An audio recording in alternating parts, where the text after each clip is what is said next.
Hello everyone, Sindhi learning channel पर आपको भली का। आज हम सिंधी में जो मुख्तलिफ क्रॉप्स हैं या फसलें हैं उनको सिंधी में क्या बोलते हैं उसके बारे में पढ़ेंगे। वर्ड क्रॉप को सिंधी में जो है वो फसल बोलते हैं।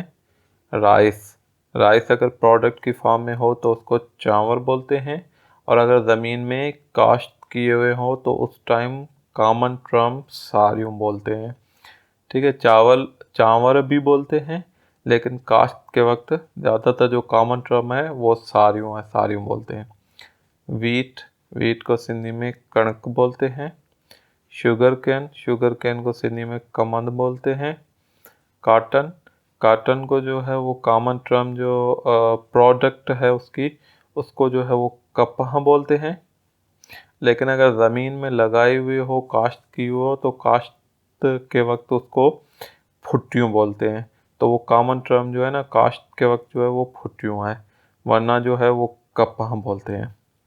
पैनिकल जो सट्टा होता है जिसमें दाने भरे हुए होते हैं फसल के, तो उसको संघ बोलते हैं। सीट को सिंधी में बिज बोलते हैं। ग्रेन जो पैनिकल के अंदर बहुत सारे ग्रेन्स होते हैं, तो ग्रेन को जो है ना वो दाना बोलते हैं। सिंगल है तो दाणु, प्लूरल है तो दाना।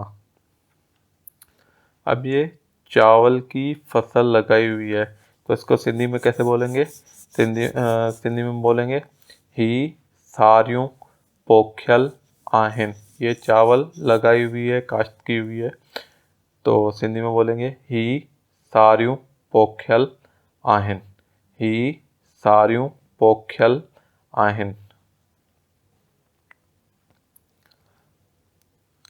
ये जो है वो कपास की फसल है, तो सिंधी में बोलेंगे ही फुट्टियों पोख्यल आहिन। ऐसे भी बोल सकते हैं कि ही कपह पोख्यल आहे, लेकिन ज़्यादातर जो है ना वो जब काश्त की हुई हो तो उसको जो है ना वो फुट्टियों बोलते हैं।